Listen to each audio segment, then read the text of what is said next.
Doc, ça fait une demi-heure maintenant. No problem at all. Non, encore 2 minutes, laisse-les. Et c'est bon. Very well. Tu mets un pantalon, c'est pas...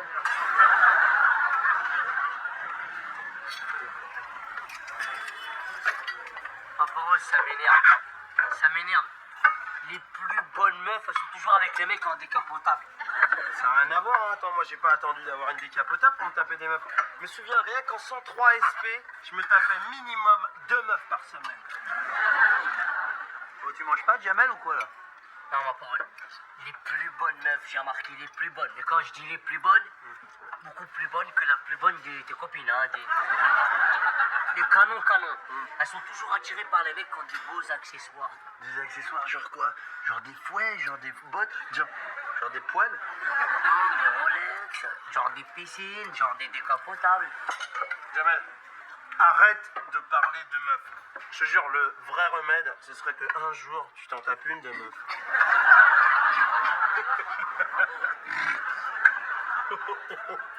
Les meufs, c'est pas les mecs qui les attirent. C'est tout ce qu'il y a autour. On peut dire que le physique compte un peu également. Ça joue des fois. C'est vrai, vous allez me dire, Jamel, t'es au top. Et effectivement, c'est vrai, je suis au top. Vous allez me dire, Jamel, t'es au top. Exact, je suis au top, c'est vrai, je suis au top. Pourquoi tu te tapes pas de meuf dans ce cas? C'est vrai, ça fait longtemps que t'as pas vu avec une meuf. Hein. Sur la tête de ma mère. Tu me donnes ta décapotable. En 2 minutes, je me pêche au minimum dans 4 meufs. J'avais complètement oublié de te dire, je peux pas te la donner. Car c'est la mienne. Tu finis pas, je peux? Dès que j'ai réglé mon problème d'accessoirisation, mon carnet d'adresse va prendre minimum 10 kilos. Ah, c'est pas mauvais, hein, t'as fait du progrès. Hein. Elle est super bonne ton omelette forestière. Bah quand on a des bons produits, c'est facile. Hein. Tu veux que je te resserre un petit peu? Pourquoi un petit peu? Vas-y, balance la sauce,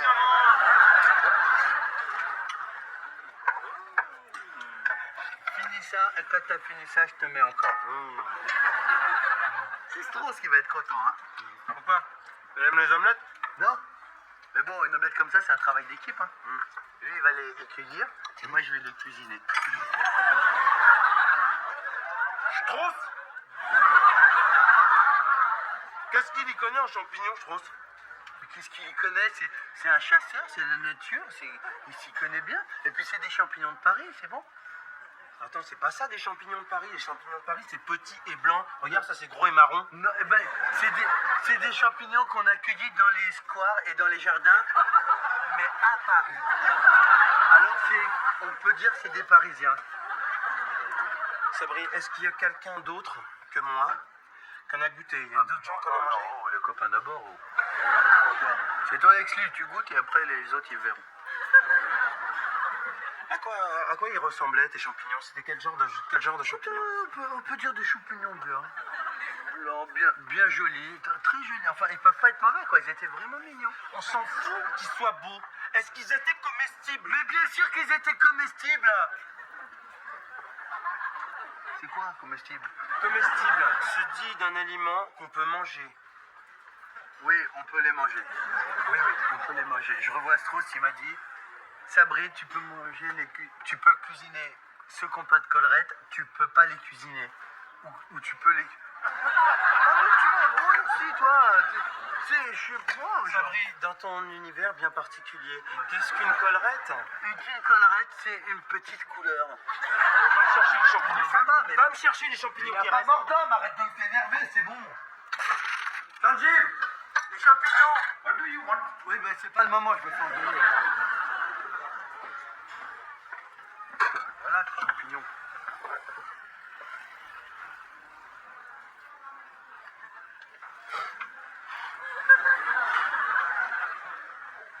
Attends.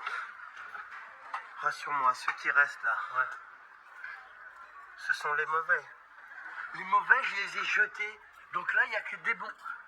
Ah, bon, ok, celui-là, d'accord. Celui-là, j'aurais dû jeter.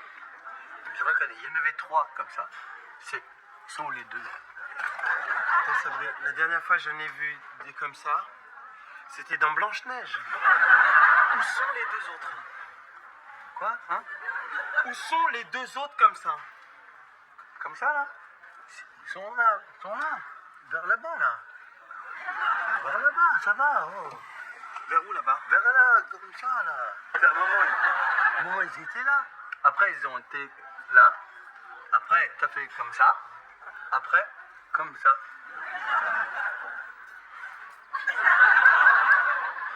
Je vais me faire un lavage d'estomac. Mais non, mais arrête, tu peux pas te laver dans le ventre, c'est de n'importe quoi. Mais qu'est-ce que tu fais? Il y a déjà plein de beurre. C'est du Nutella, complément alimentaire. Beurre, Nutella. Non, mais attends, mec. Je vais te concocter un petit régime aux petits oignons, moi. Tu vas voir que tu le veuilles ou non. Hein. Pas les oignons, ça donne mauvaise haleine. Marc, si tu veux continuer à être gros, ça te regarde. Pourtant, je suis pas grosse, hein, puis j'ai jamais voulu faire un régime. J'en ai fait un il y a un mois où ça n'a rien donné. C'était quoi? Un truc avec des fruits, des bananes. T'as pas grossi? Je sais pas, je me pèse jamais. T'as pensé à faire du sport? Du sport, attends, les sumos font du sport toute la journée, ils sont énormes. Tu vas faire ce régime que tu le veuilles ou non. Hein, c'est pour ton bien, ma vieille. Vas-y. C'est quoi ce truc jaune? C'est un vomitif. J'ai bouffé une saloperie au bar. Mais faut pas aller manger là-bas. Sabri est en cuisine. Ouais. Même Moreau, il a eu une intoxication alimentaire. Ah bon? Qu'est-ce qu'il a mangé? Un truc bizarre, une pêche melba. Ah, ça va. Aux champignons, quand même. Ah, mais non. Non, vous me prenez, monsieur Pelletier. Non, je vous demande un crédit de 80 000 francs pour une voiture. Oui, mais qu'est-ce que c'est, monsieur Pelletier? Un crédit de 80 000 francs pour une banque aussi dubitative que la vôtre? C'est rien du tout entre nous. Non, excusez-moi. Je vous ai pas dit que je touchais 5 432 francs par mois. J'ai dit que je touchais 5 432 francs pour 169 heures de travail. Et comme moi je suis un déglingo, j'en fais minimum 25 heures de travail. C'est pour ça toujours Clara s'énerve. Elle dit pourquoi vous faites pas de travail? Hein? Ouais, en gros, si vous faites le calcul, ça fait 400 KF par an sur 13 mois. Ça fait un petit paquet quand même. Mais même vous les faites pas, alors pourquoi vous dites allô? Monsieur Pelletier. Monsieur Pelletier. Pourquoi vous faites titre?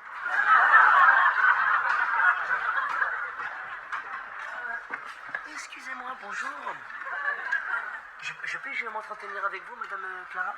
Oui, mais faites simple, j'ai du travail. Voilà, je me disais, à juste titre, et reprenez-moi si je me trompe, vu les déplacements un peu incestueux que je fais dans l'hôpital, je m'étais dit que peut-être j'aurais le droit à un véhicule de fonction décapotable. À ton avis? Non? C'est ça. Est-ce que je peux avoir une avance sur salaire? Combien? 80 000 francs? À ton avis? Non? C'est ça. Et si je te vends un rein? 80 000 francs? À ton avis? Non? C'est ça. Alors, qu'est-ce qu'il y a comme plat du jour? Parce que j'ai super faim. J'ai une faim de loup. Cuisseau de sanglier et sa mousse d'escargot. Pour une fin de loup, ça devrait aller, ça. Je vais te faire goûter, tu vas me passer. Tu devrais faire attention à ce que tu manges ici. Ouais, il y a plein d'intoxications alimentaires. Même les cafards, ils traînent plus dans sa cuisine. Et qui c'est qui a une faim de loup?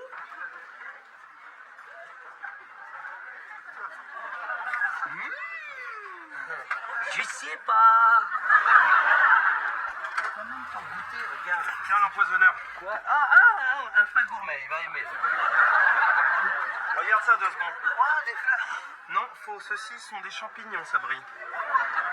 Est-ce que tu reconnais parmi ces champignons un champignon que tu m'as fait manger tout à l'heure? Vaguement celui-là. Celui-là? Celui-là, exact.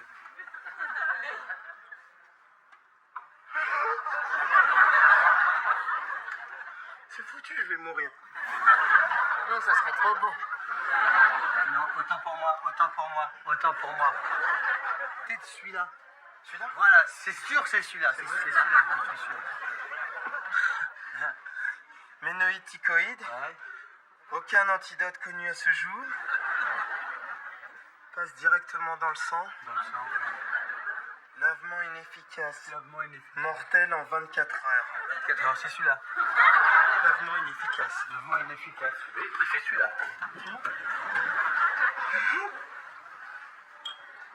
Oh là, chouchoute. Avalez. Aimé, t'es trop hypochondriaque. Hypochondriaque. Je suis surtout un homme qui va mourir. T'es surtout aussi chiant que vivant. Arrêtez de vous foutre de sa gueule, c'est peut-être très très grave qu'est-ce qui lui arrive. Aimé, tu peux compter sur moi, je suis là moi. Ah bon? Oui, bien sûr, ah bon, tu crois quoi? Moi je suis comme ton frère, tu peux compter sur moi, tu peux être sûr que je suis là. Tu te rends compte, je vais mourir. Oui. Et alors? Qu'est-ce que je vais faire? Ton testament. Et tu vas me léguer ta voiture. Vas-y, prends-la ma bagnole, je n'ai rien à foutre, j'ai plus que 19 heures à vivre. Remarque, t'as de la chance, celle-là, t'aurais tué en moins de 2 heures.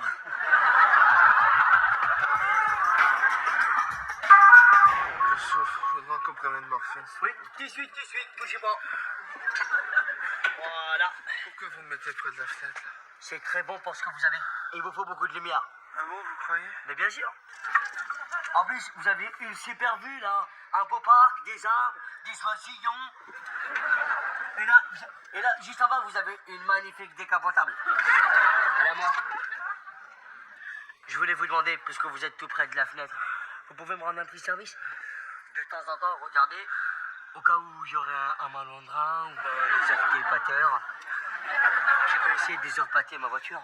Je suis moche pour avoir une cachette de morphine, s'il vous plaît. Oui, bien sûr. Mais donnant. Vous surveillez ma voiture et je vous donne un cachet de morphine. Je peux plus. Je peux trop long.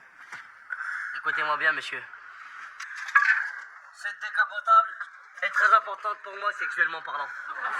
Vous filez une cachette de morphine, je peux plus. On fait un deal.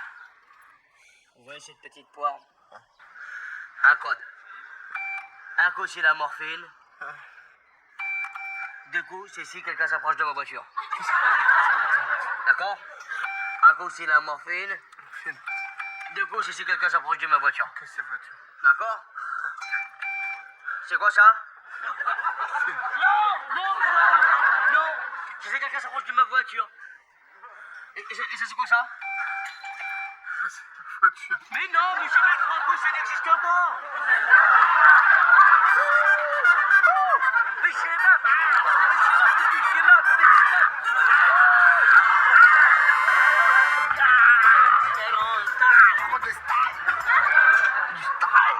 Putain.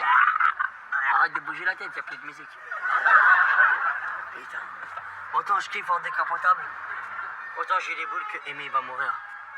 Tu peux n'importe quoi, il va pas mourir. Pourquoi tu bouges la tête encore? Comment ça, elle va pas mourir? Pas le malheur. J'espère qu'elle va mourir. Hein. Comment je vais me pécho toutes les gonzesses avec cette voiture, tu vas voir. Regarde bien, regarde bien comment il travaille l'artiste, regarde. Venez, petite. Venez les filles. Non, pas des pigeons. Ils vont niquer ma voiture, Sabrine, ma voiture. Sabrine. Dégage ta mère,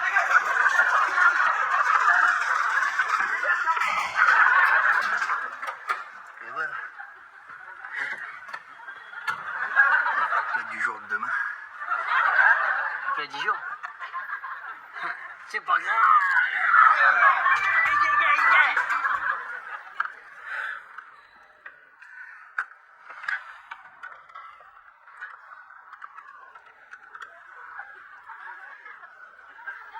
Oui, Micheline, tu n'es pas là.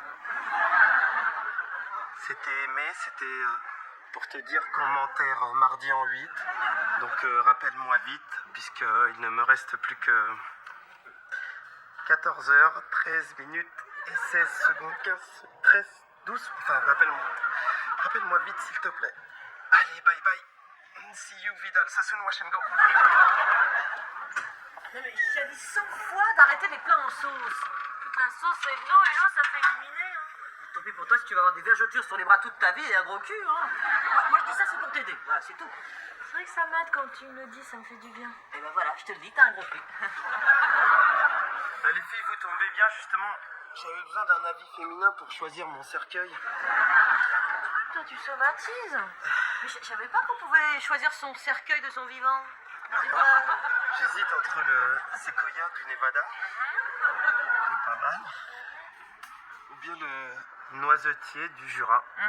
C'est bien le noisetier du Jura, hein. C'est solide, puis comme ça, tu risques pas de t'enfuir. Quoique séquoia, c'est pas mal non plus, hein. C'est quand même les grands voyages, le rêve, le bûcheron avec des grandes scies. C'est bien aussi, séquoia, c'est bien. Je sais que vous y avez déjà pensé, mais je préfère m'en occuper moi-même. C'est la quête pour ma couronne mortuaire. On y pensera. Et à quelle heure il est 21h30. 21h30 Ah non, il est 21h28. Hein. Mais attends, 21h30, 21h28, c'est pareil. Hein. Ah, parce que 21h30, 21h28, pour toi, c'est pareil. Oui. Bravo, évidemment. Madame a plein de minutes, alors c'est parti, on gâche les minutes. Hein, on prend les minutes, on les jette par la fenêtre. Allez, c'est la reine des minutes, c'est la fête aux minutes. It is a minute maid. Et dis-moi. Regarde, à 11h. Aujourd'hui matin ou du soir? 11h. Regarde la fille qui arrive là. Elle me regarde. Dis pas n'importe quoi. Je te jure qu'elle me regarde. Pas n'importe quoi. Demande une cigarette. Attends, demande un truc, moi. Demande tes lunettes. Demande tes lunettes. Non. Demande tes lunettes. Arrête. Bouge pas. Donne-moi tes lunettes. C'est toi, dégage.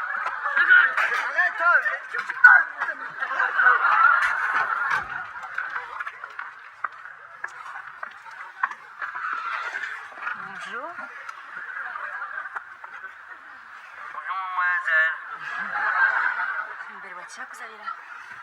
Ouais, c'est bon, on peut dire ça comme ça. Ouais, c'est une voiture sans cheveux, quoi. C'est un modèle récent, quoi, qui vient de sortir. C'est une décapotable. C'est la première fois que je vous vois dans le secteur. Vous travaillez à l'hôpital? Comique, toi, hein.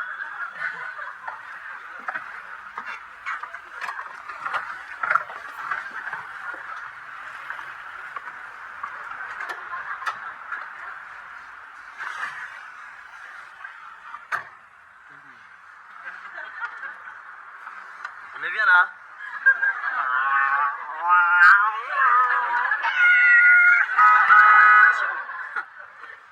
Tu veux klaxonner? Je préférais qu'on reste discret si tu veux bien. Alors, par contre, commençons le piquet. Qu'est-ce que tu veux? La totale. La totale? Tu veux qu'on va mettre de l'essence? Et toi, t'es direct, toi. Tu veux tout de suite qu'on va... C'est pour toi, tu sais, hein. Moi, le compteur tourne, j'ai d'autres clients.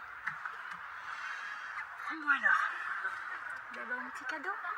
Tu veux des michocos? Tu te fous de la gueule, là. Ouais. Mais alors, c'est ton fric. T'en as déjà pour 200 balles au compteur. Dis-moi pas que c'est pas vrai. T'es une pite. T'es une piton, c'est ça? T'es une petite piton? Dégage, vite. Hey, c'est une piton,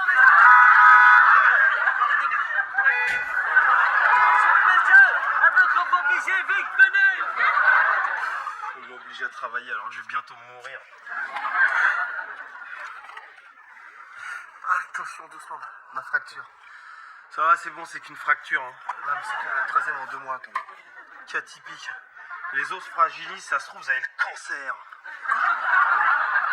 On peut avoir une jambe cassée et puis pas avoir un cancer quand même. Les coïncidences en médecine, franchement, j'y crois pas trop. J'ai plus que 9 heures à vivre et je me fais chier avec un mort-vivant là.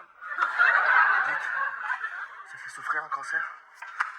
Oh, pauvre monsieur, mais moi je serais vous, je me balancerais directement par la fenêtre sans hésiter. C'est ce que je devrais faire, tiens. Pourquoi? Vous aussi, vous avez un cancer?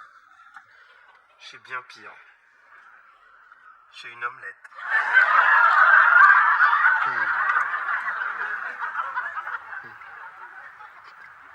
J'aime bien parler avec toi. Et sinon, tu travailles sur les parkings? Qu'est-ce que t'as, t'es tout bizarre. Non, c'est parce que je prends de Colette, c'est pour ça. Comme je connaissais pas, je dis ça. Ouais. Viens voir. Quoi? Tu vas faire quoi? C'est parce que je suis un peu timide, c'est pour ça. Attends 2 minutes.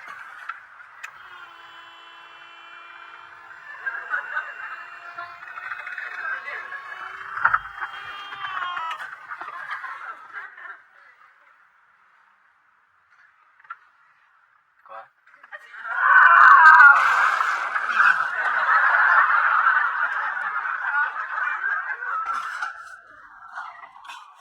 Ça y est, c'est la fin, je sens que je me paralyse de l'intérieur. Bah t'arrêtes maintenant, ça fait 2 jours qu'on se tape tout le boulot. Qu'est-ce que tu veux que ça me foute? Hein? Et quand tu bosses, t'élimines, c'est pas un luxe. Tu trouves que j'ai perdu? Mais t'arrêtes tes conneries maintenant, ok? À cause de toi, le patient a 2 tresses jeté par la fenêtre. Il a 2 jambes cassées et le bassin fracturé. Oh, le pauvre.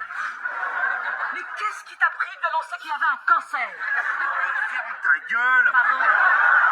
Mais comment tu nous parles aujourd'hui, là? Qu'est-ce qu'elle a, Maïté? Elle a un problème de recette? Premièrement, tu me parles sur un autre ton. Et ensuite, je ne veux plus d'histoire. Tu m'entends? Vous allez me lâcher, ok? Je vais crever. J'ai plus que 5 heures à vivre. On va jamais tenir. Hein.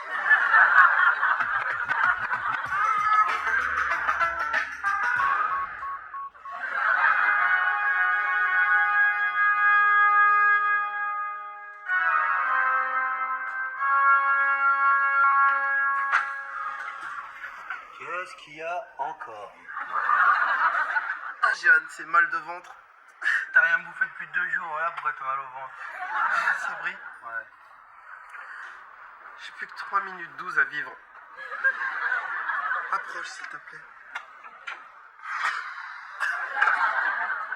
Approche. Quoi? Approche. Tiens. C'est quoi? C'est mon oraison funèbre. Notre collègue adoré. Un exemple pour l'hôpital qui sera suivi pendant des siècles. Un homme si bon, si généreux, si autiste, Altruiste. il était toujours là, même dans les moments les plus difficiles. Son humour, sans égal, remettait son pied dans des malades. Remettez sur pied. Remettait sur pied sur un malade. Non, remettez sur pied. Remettez sans égal des pieds Remettez. en phrase terminale. Tu gâches tout.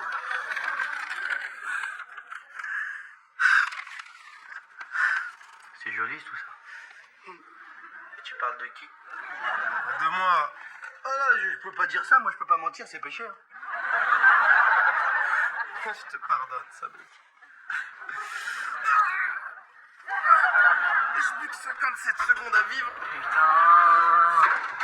Ah, j'espère que ta voiture elle est assurée, hein. Parce qu'il y a le patient de la 213, il s'est jeté sur la capote, il l'a niqué. Des choses matérielles. Laissez-moi, s'il vous plaît. Elle est où la carte grise? Sortez ici. On dirait un peu Philippe de la famille Adams, t'as vu quoi? Tu as entendu une nouvelle chanson de Puff Daddy? Ok, prochainement. Péché-la! Appétit du péché-la! Péché-la!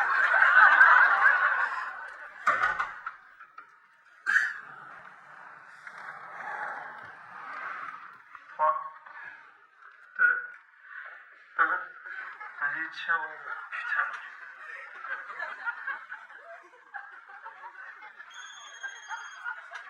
Allô? Allô, ouais, je t'entends mal, je suis dans un cercueil, là, je capte mal. Ouais. Demain? Ah bah, écoute, y'a pas de problème, je suis pas mort. Je suis vivant. I'm a living room. Ah, c'est super bon les compléments alimentaires, ça coupe la faim, c'est génial. Oui, mais c'est le 7e. Ça colle. Oui, mais c'est le 7e. D'accord, ça se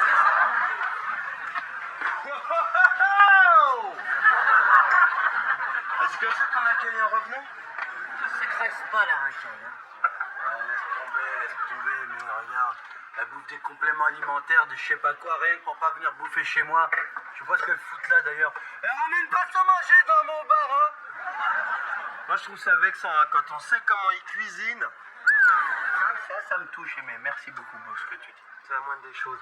En fait, je voulais m'excuser hein, pour t'avoir accusé à tort. Je t'excuse, mais il va falloir que tu m'aides à redorer mon blouson. Mais pas de problème, redorons du blouson, du survêtement.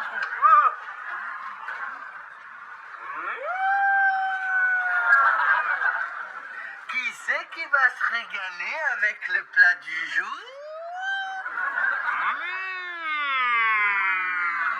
C'est aimé. Ça fait pas trop, ça va? Là, c'est naturel. C'est bon? C'est délicieux. C'est ça, mange, allez, mange. Là, il est content, il mange Allez, là. Allez, mange. C'est normal, il y a un os dans le poisson. C'est pas du poisson, c'est du pigeon sauvage de Paris. Attends, il y a quelqu'un d'autre qu'on a mangé de ça? Marius. Marius, il en a mangé. Il en a mangé, il s'est bien régalé en léchant la cuillère. Regarde. Depuis tout à l'heure, il n'arrête pas de courir dans sa roue. Attends, là, il est mort. Mais non, il a bien mangé, il fait la sieste.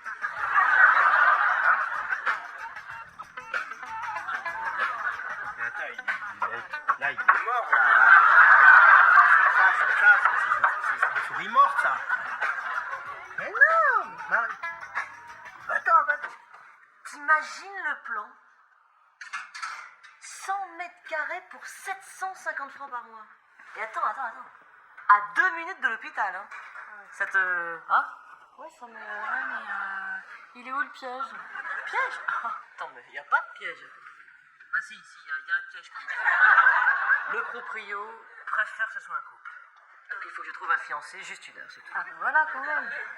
Oui, alors pour ça, il te faut un menteur professionnel, tu vois, un mec doué pour la mauvaise foi, hypocrite, sans scrupules, un vrai pourri. Ouais. Arrête, j'ai une crise de fou rire. Ah, Rémi, c'est trop fort. Quelle burle. Je pense que vous avez des choses à vous dire, hein? Tu sais quoi, Aimé? Change d'appart. Oh, c'est vrai? Ouais. Attends, tu me laisserais le tien? Je cherche un 2 pièces. Ouais, si tu veux. Ouais. C'est vrai? Ouais. Bah dis donc, moi je t'ai toujours mal jugé. Je t'ai toujours pris pour une salope. Jamais prêt à rendre service. Ok, c'est un peu attends. pain bêche, la relou quoi. En échange, tu joues mon fiancé devant mon proprio pendant 1 heure. Ça m'aurait étonné aussi, tiens. Oh, allez, mais... Juste 1 heure, le proprio, il est quoi, sauce, il est pas rigolo. Alors voilà, on dira qu'on s'est rencontrés il y a 2 ans. Connivence immédiate. Hein, slow, lambada. T'as tout de suite flashé sur moi, évidemment. Bah oui, t'as tout de suite flashé sur moi. Puis alors, évidemment, on dira qu'on veut plus grand parce qu'on veut se marier et qu'on veut faire un bébé. Voilà, ok? Non, t'as vu la différence d'âge? Explique-moi pourquoi on est toujours obligé d'aller voir Sabrina jouer au théâtre. Parce qu'on est ses amis. Et on peut pas rater ça. Bon, c'est bon, là, pour une fois, la pièce dure que 3 heures. Ça va? Qu'est-ce que j'ai fait de mon cul, là? Oh non! Clara et Aimé, ils peuvent pas venir me voir au théâtre, putain, non! C'est trop con pour eux, ça! Ils ont rendez-vous chez le propriétaire, je sais pas quoi. Putain. Et ils ont vraiment pas de chance. Hein. Pas de chance, mais vous, je compte sur vous, c'est super important pour moi. Il y a des producteurs dans la salle et tout, hein. Je compte sur vous, vous venez, faut que ça claque, faut faire la claque, c'est ça, refais la...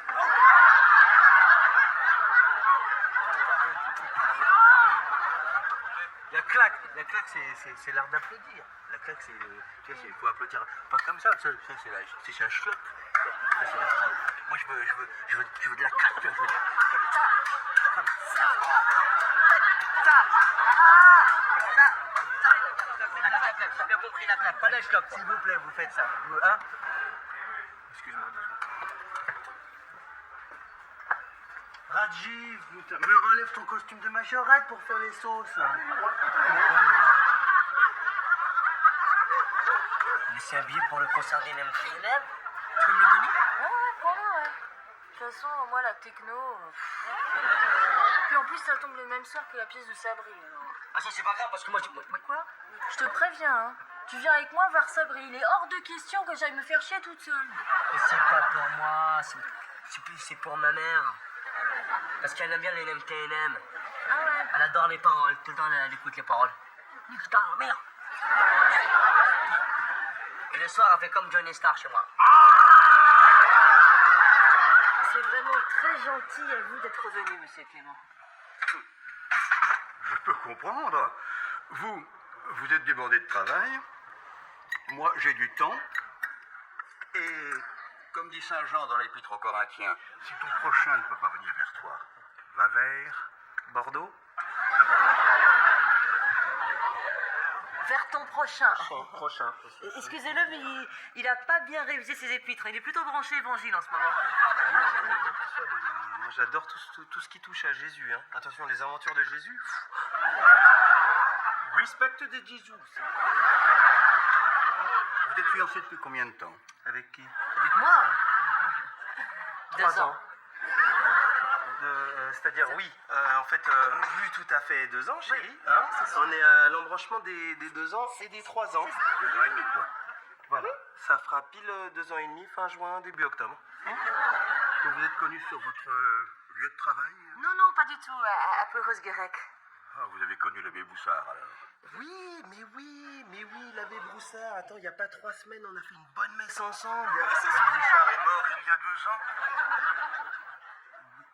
Tu vois, Clara, je le sentais. Ce type était un imposteur. Hein, je le sentais, c'était un Ça imposteur. va, tu l'as déjà dit. Écoutez, monsieur, vous n'avez pas connu l'abbé Boussard, je ne vous juge pas. Moi-même, ça m'est arrivé de mentir. Je me souviens, c'était en juillet 63. Mais comme dit notre Seigneur, que celui qui n'a jamais péché me jette la première. Bière. Excusez-le, il plaisante. Je n'ai rien contre la plaisanterie, à condition qu'elle ne soit pas sacrilège. Évidemment. Je me propose que vous veniez visiter l'appartement vendredi soir, 20h. Cela vous sied? Moi, ça me sied moyen. Hein. Parce que vendredi 20h, j'ai rendez-vous avec Natacha. Oui, tu vas décaler avec ta sœur, hein? C'est ok pour vendredi soir. Si ça fait scier personne.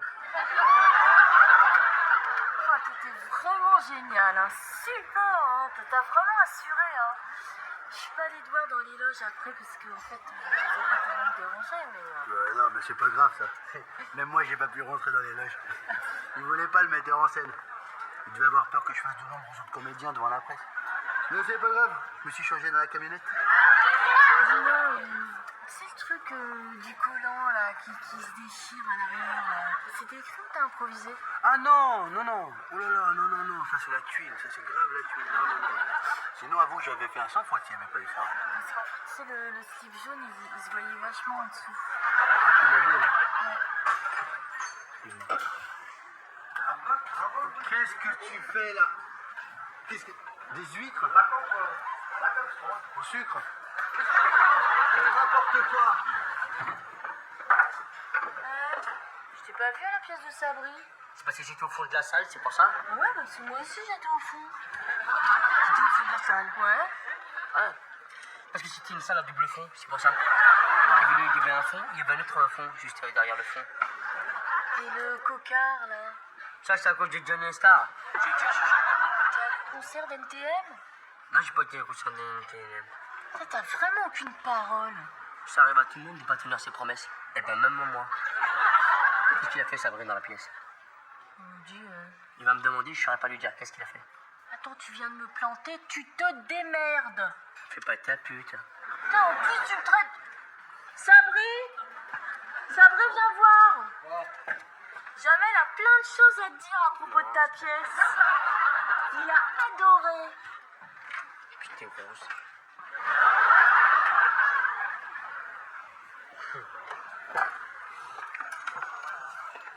Ça t'a soufflé, hein? Ah, c'était ça que je voulais dire. C'était soufflé. C'était... Qu'est-ce que t'as préféré dedans? Qu'est-ce que j'ai préféré? Ouais, je voudrais. Ma préférée, c'était de tout le... Toute la pièce, qu'est-ce que t'as aimé? J'aimais bien quand tu... Quand tu étais comme ça.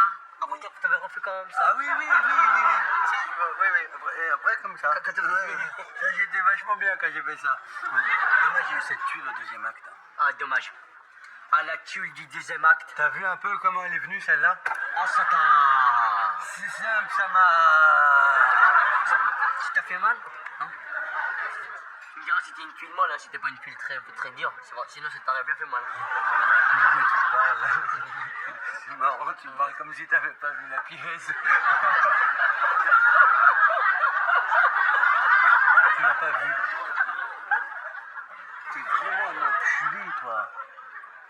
Pourquoi tu dis des gros mots? Pourquoi t'es pas venu? J'avais un gros empêchement, je pouvais vraiment pas venir. Quoi comme empêchement? J'avais... Quoi comme empêchement? Vas-y. Qu'est-ce que t'as eu comme empêchement? Mais pourquoi tu cries sur moi?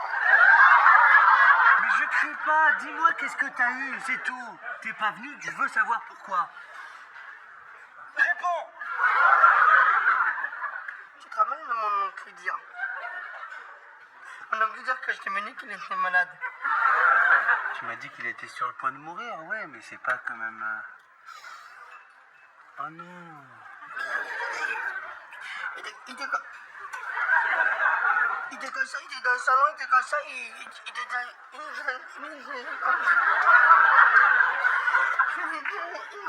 Mais c'est pas grave. Il est en train de mourir. Après, bon, même il est mort. Mais attends, mais excuse-moi, mais pourquoi tu me l'as pas dit? Parce que je voulais pas te faire de peine. Mais je le connais pas, ton oncle, j'en ai rien à foutre, moi. Moi, je voulais te préserver, moi, j'ai dit... J'avais pas envie de te tracasser avec ces histoires. Oh, c'est trop mignon. C'est pas grave. Il y en a une deuxième, samedi à 17h. Comme ça, tu pourras dire à tes enfants, j'y étais. Dis donc, t'as peur de rien, toi? Inventer un mort dans ta famille? Tu prends pour un mythomanaire ou quoi, toi? Ça fait 6 mois que mon oncle il est censé mourir. Il a jamais su se décider. Toujours, même quand tu vas au restaurant, il sait jamais quoi prendre. Des fois, il dit, tiens, mettez-moi une salade verte. Non. Mettez-moi un jus de Big Mac. Non. Mettez-moi une pêche mine-bas. Non. Mettez-moi l'addition directe. Mettez-moi l'addition. Allô? Hôpital Raymond Poincaré, j'écoute, bonjour. Tata? Ça va bien? Bah justement, on est en train de parler de tonton Idir, là. Quoi? Dis-moi pas que c'est pas vrai! Et l'enterrement, c'est quand les... Samedi 17h?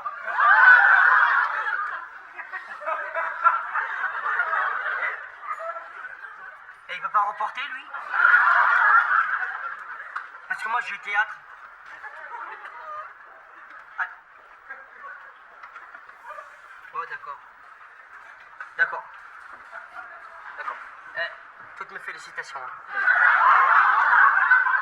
Me coder l'essence. Regarde. Je te jure que je suis dans la merde. Il faut que quelqu'un me raconte la pièce de Sabri, sinon je peux pas y aller. Bon, bah ça va, je t'explique. 10 minutes, je prends des stylos. Il arrive au deuxième acte. Il descend en grand escalier, habillé en majordome. Majordome. Et il monte sur un bison. Un bison. Un petit bison ou un gros bison? Un bison moyen. Un bison moyen.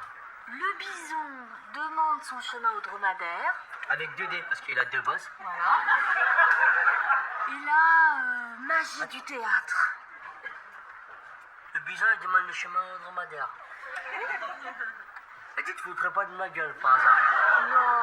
Non, pas du tout, non. Écoute, t'as qu'à aller voir Sabri samedi, tu verras bien ce qu'il fait. Je peux pas, j'ai un enterrement, tu vois pas que j'ai un enterrement, je peux pas. Je pourrais pas aller voir la pièce de Sabri, faut que quelqu'un me la raconte. Et pourquoi t'iras pas? Parce que mon oncle Idir, il vient de remourir. Vous verrez, l'appartement est très calme. Je suis bien placé pour le savoir, j'habite au-dessus.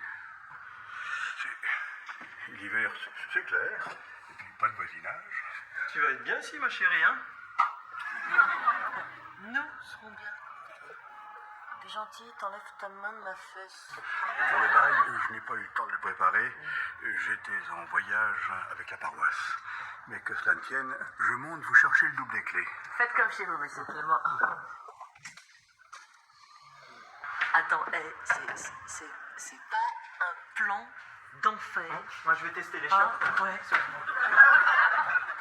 Attends, alors là, je sais déjà ce que je vais mettre. Là, je vais mettre les photos de tous mes amants. Là, je vais mettre. Qu'est-ce qu'il y a? Attends, là, je vais mettre. Qu'est-ce qu'il y a? Attends, calme-toi, je trouve un truc. J'ai une idée. Louise, dans son- Je vais faire des clés.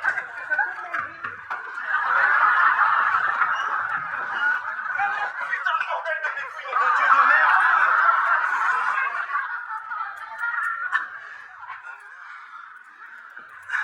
Mademoiselle, vous utilisez un objet culte pour tourner. Ah non, mais monsieur Clément, c'est rien ça. Regardez, c'est un acrobate en slip sur une croix. Non, en fait, voilà, je vais vous expliquer. C'est tout simple. Je n'ai pas ma trousse à outils sur moi, c'est tout.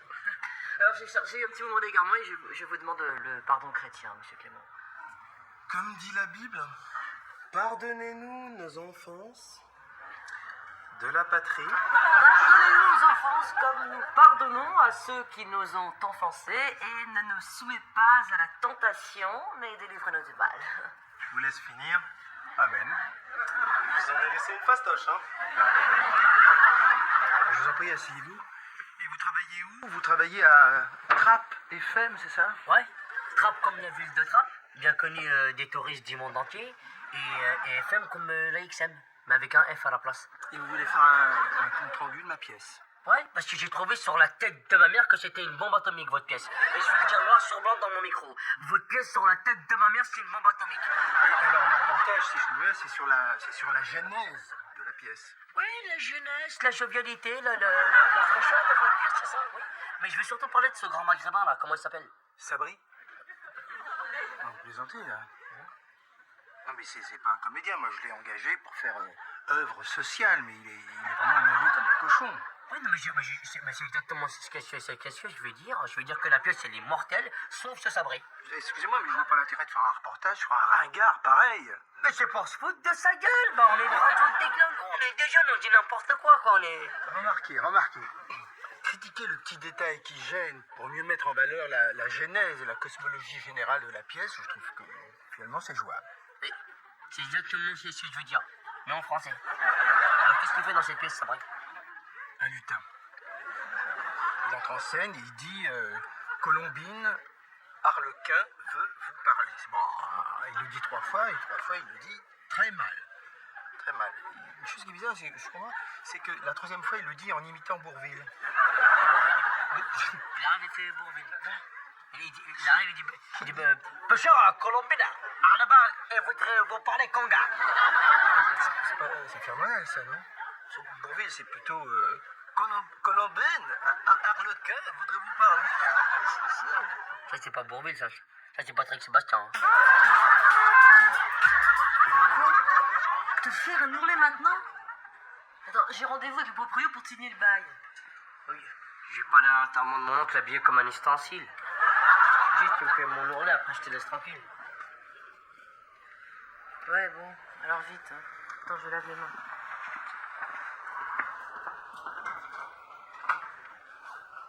Oh, c'est pas vrai! Mais putain, mais jamais je t'ai voulu préparer ce robinet! Mais. Je te jure! Je l'avais réparé, mais c'est réparé derrière mon dos. Enlève ton pantalon.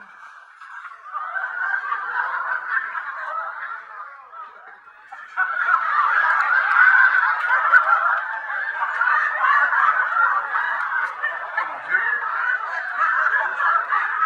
Je vois. Non, vous faites fausse route là, monsieur Clément, voilà. Ok, je suis à genoux, ok, son pantalon est baissé, mais ça veut pas du tout dire que je... C'est bon. Déjà, avec le crucifix, j'aurais dû me douter que vous étiez une créature du diable. Attendez, je vais vous expliquer, monsieur Clément. La lecture n'a pas besoin d'explication. Vous dégoulinez de désir, mademoiselle. Eh, monsieur, vous croyez que j'ai une tête à me faire une vieille, moi?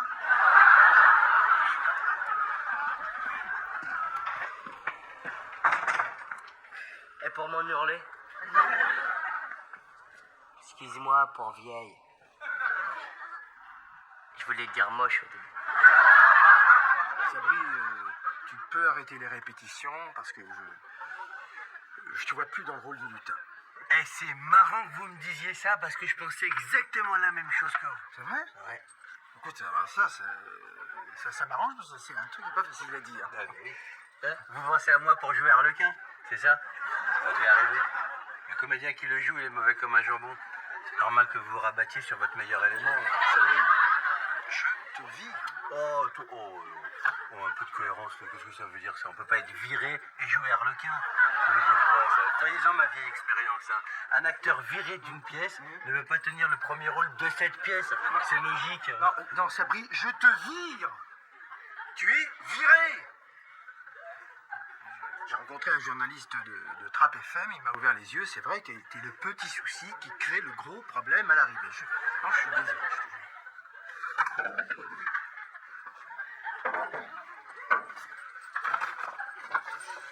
Très bien. Mais vous le regretterez, ça. Ça, vous le regretterez, ça. Et puis souvenez-vous, même Jean-Claude Van Damme, on lui a mis des bâtons dans les trous, d'accord? Et ça l'a pas empêché de jouer aussi bien que disait Augustin. Non, c'est pas vrai. On monte là-dessus, hein? Voilà, c'est bien. Après, bon, il y a toute une série de boutons. Donc, pour différentes vitesses, différentes... démerdez-vous, parce que là... Bien, c'est bon choix. Programme 1, c'est bien. Très, très bien. Je découvre avec vous, hein, c'est pas mal. Ah, monsieur Clément, vous avez vu ma femme pour le bail? Oui, j'ai vu. J'ai même vu ce que je ne devais pas voir. Je viens de surprendre votre future épouse en train de fricoter. T'es en train de faire revenir de la viande avec de la sauce? Ça s'est fricassé. Monsieur Césaire, je vous dois la vérité. Je sais que vous devez vous unir et je ne voudrais pas que vous salissiez le sacrement du mariage. Et avant de vous engager définitivement devant Dieu, je dois vous mettre en garde, monsieur Césaire. Votre fiancé vous trompe. Oh, c'est pas grave, le pardon est chrétien, hein? J'admire votre grandeur d'âme. Je voulais vous dire également que si vous ne voulez plus louer mon appartement, je le comprendrai très bien. Vivre seul dans un 100 mètres carrés à 750 francs par mois.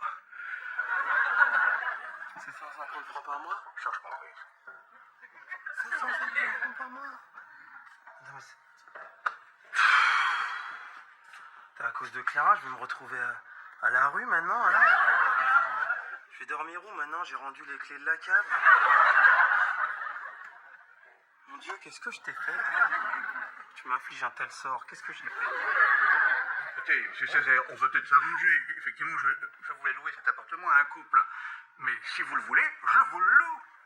On peut même s'arranger. Je viens de la prix. 350? C'est bien parce que c'est vous, monsieur Césaire. Dieu existe donc.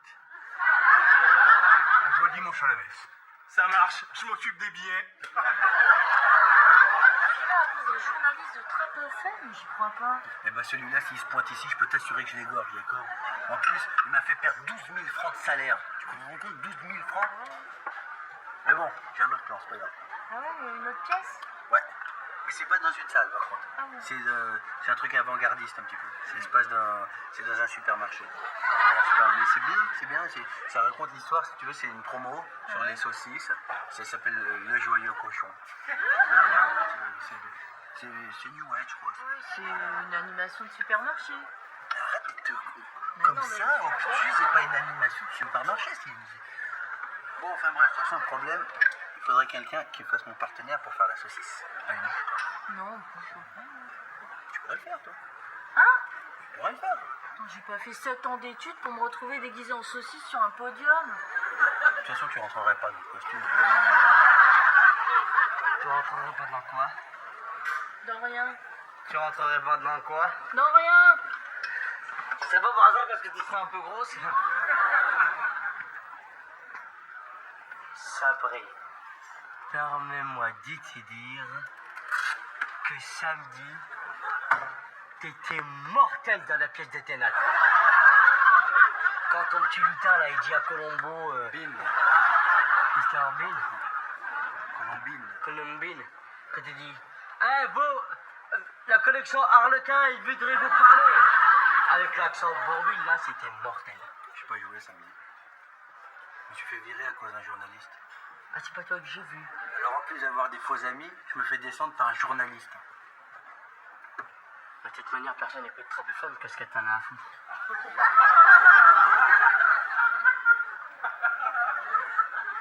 Comment tu sais que c'est Trap FM? J'ai pas dit Trap FM. T'avais pas dit Trap FM? Non. Si, t'avais dit Trap FM. Non, j'ai pas dit Trap Si, FM. je me rappelle, j'étais comme ça, t'avais dit Trap FM. Après, t'avais fait... J'ai pas dit Trap FM. Ah, parce que c'est par hasard. Ouais. C'est vraiment par un pur hasard, parce que moi, je pensais que t'avais... Là, tu sais, quand t'es... Écoute-moi bien maintenant. Donc tu viens samedi avec moi jouer une pièce à Auchan, ou tu me rembourses les 12 000 francs que tu m'as fait perdre. Qu'est-ce que tu choisis? Qu'est-ce que tu choisis? La solution qui fait le moment le coup.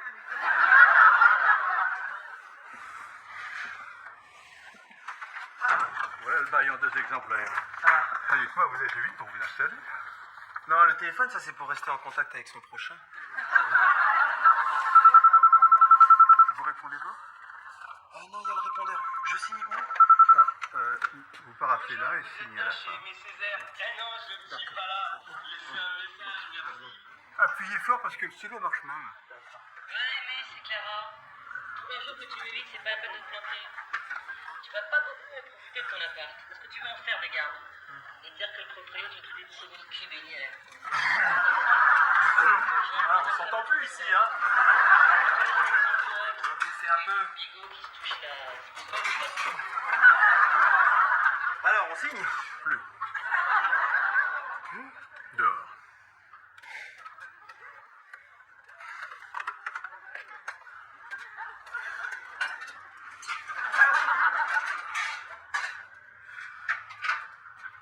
Vous savez, Jésus aussi, il a fait des boulettes. Hein. Je sais plus si c'est Jésus ou Gloria Gaynor qui disait I will survive.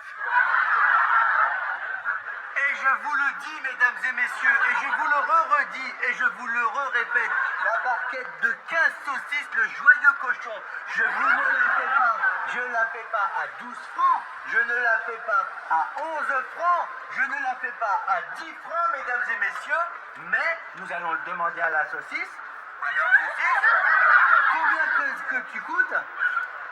Tu peux pas répondre parce que tu es trop petite. Alors, nous allons demander à la maman saucisse, mesdames et messieurs. Maman saucisse, accueillez avec moi Madame Joyeux Cochon.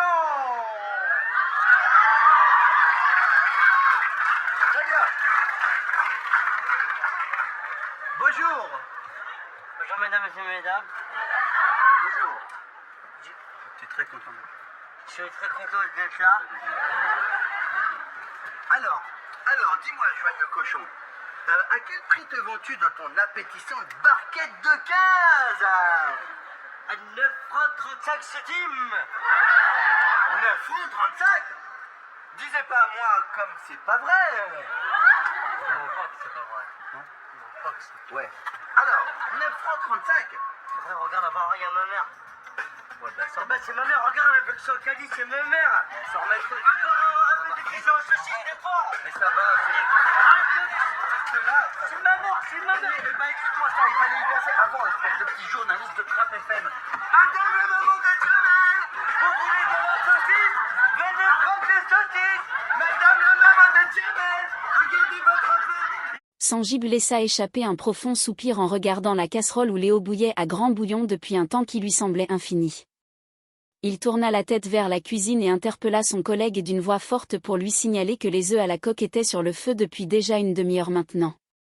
Il insista sur le fait qu'il ne fallait plus attendre car ils allaient être grandement en retard pour la suite de leur service. Sabri, installé un peu plus loin, ne sembla pas partager cette urgence et lui répondit de ne pas s'inquiéter, affirmant qu'il fallait encore laisser cuire pendant 2 minutes supplémentaires. Sanjib, bien que sceptique, laissa faire, se souvenant que le dernier repas préparé de la sorte était tout de même bon. Cependant, en jetant un coup d'œil plus attentif à la tenue de son ami, il ne put s'empêcher de lui faire remarquer qu'il serait plus convenable de mettre un pantalon approprié, car se promener ainsi n'était vraiment pas une bonne idée dans un lieu de travail. Des rires discrets résonnèrent dans la pièce alors que la conversation déviait rapidement sur les tracas du quotidien et la présence agaçante des paparazzis qui semblaient toujours rôder au mauvais endroit, ce qui avait le don de l'énerver au plus haut point. Jamel, de son côté, exprima une frustration qui le rongeait depuis un bon moment déjà. Selon ses observations personnelles, les plus belles femmes finissaient invariablement par partager la vie des hommes qui conduisaient des voitures décapotables. Sabri intervint immédiatement pour contester cette théorie, affirmant que cela n'avait absolument rien à voir avec la réalité. Il prit son propre exemple pour prouver ses dires, expliquant aux autres qu'il n'avait jamais attendu de posséder un véhicule de luxe ou une décapotable pour séduire et fréquenter des femmes. Il se remémora avec une pointe de nostalgie l'époque où, aux commandes de sa simple mobilette modèle 103 SP, il réussissait à séduire un minimum de 2 femmes par semaine. Jamel le regarda avec un air profondément incrédule, lui demandant s'il ne délirait pas complètement ou s'il ne manquait pas de réalisme. Sabri jura sur sa parole que ses propos étaient la stricte vérité. Il réitéra son observation sur les femmes les plus magnifiques, soulignant que lorsqu'il parlait de beauté, il faisait référence à des personnes beaucoup plus charmantes que la plus charmante de toutes leurs amies communes. Il s'agissait selon lui de véritables canons de beauté. Pourtant, Jamel restait fermement accroché à son idée, persuadé que ces femmes étaient toujours irrésistiblement attirées par les hommes possédant de très beaux accessoires. Sabri, curieux et un peu moqueur, chercha à en savoir plus et lui demanda de préciser ce qu'il entendait par des accessoires, demandant sur un ton ironique s'il s'agissait de fouets, de bottes en cuir ou peut-être même de poêle à frire. Jamel balaya ses suggestions d'un geste de la main, expliquant qu'il parlait de choses bien plus prestigieuses comme des montres de marque Rolex, des propriétés avec de grandes piscines ou encore des voitures décapotables. Entendant cette énième discussion superficielle, un autre collègue intervint pour demander à Jamel d'arrêter de parler constamment de femmes, suggérant avec humour que le véritable remède à ses obsessions serait qu'un jour, par un heureux hasard, il réussisse enfin à en séduire une pour de bon. Sabri tenta d'apporter une vision plus nuancée en affirmant que ce n'étaient pas directement les hommes qui attiraient les femmes, mais plutôt tout le décor et le statut qui se trouvaient autour d'eux. Quelqu'un fit remarquer que le physique personnel comptait tout de même un peu également dans le processus de séduction. Sabri admit que cela pouvait jouer un rôle de temps en temps, mais il rappela avec assurance que tout le monde lui répétait sans cesse qu'il était lui-même au top de sa forme et de son apparence. Les autres acquiescèrent ironiquement, confirmant qu'il était effectivement au sommet. Sabri se demanda alors à haute voix pourquoi, malgré ce statut parfait, il ne parvenait pas à fréquenter plus de femmes ces derniers temps, ce qui poussa ses amis à lui faire remarquer avec malice que cela faisait effectivement une éternité qu'on ne l'avait pas vu accompagner. Pour prouver sa valeur et sa théorie, Sabri lança un défi audacieux en jurant sur la tête de sa mère que si on lui confiait les clés de la fameuse décapotable pendant seulement 2 minutes, il serait capable de séduire un minimum de 4 femmes dans un laps de temps record. Le propriétaire de la voiture, sadiquement amusé par la situation, lui répondit alors avec un grand sourire qu'il avait complètement oublié de lui mentionner un détail crucial, à savoir qu'il ne pouvait absolument pas lui donner ou lui prêter ce véhicule pour la simple et bonne raison qu'il s'agissait de sa propre voiture personnelle. Ignorant la déception de son ami, Sabri se tourna vers le reste du repas de Jamel, lui demandant s'il pouvait finir son assiette puisqu'il ne semblait pas vouloir la terminer. Sabri déclara alors avec optimisme que dès qu'il aurait résolu son problème d'accessoirisation et de statut social, son carnet d'adresses mondaines allait prendre un poids considérable d'un minimum de 10 kilos. Jamel goûta à la préparation qui se trouvait sur la table et admit que le résultat n'était pas mauvais du tout, soulignant que Sabri avait fait de grands progrès en cuisine et que son omelette forestière était super bonne. Sabri, flatté par le compliment, expliqua que lorsque l'on avait la chance de travailler avec de bons produits de la nature, la cuisine devenait immédiatement un exercice facile. Il proposa alors de lui resservir une portion supplémentaire, mais Jamel lui demanda pourquoi il se contentait de proposer un petit peu, l'incitant à verser généreusement la sauce. Sabri l'encouragea à finir sa part, lui promettant de lui en donner encore davantage dès qu'il aurait terminé. Un des collègues fit remarquer que le docteur Strauss allait être particulièrement content en apprenant la nouvelle de ce succès culinaire. Sabri se demanda pourquoi le docteur serait si ravi, demandant s'il aimait particulièrement les omelettes. Son interlocuteur lui expliqua qu'une omelette de cette qualité était avant tout le fruit d'un véritable travail d'équipe, car le docteur Strauss s'était chargé de cueillir les ingrédients dans la nature tandis que Sabri s'était occupé de les cuisiner avec talent. Sabri commença à émettre des doutes légitimes, demandant ce que le docteur Strauss pouvait bien y connaître en matière de champignons et quelles étaient ses compétences réelles dans ce domaine.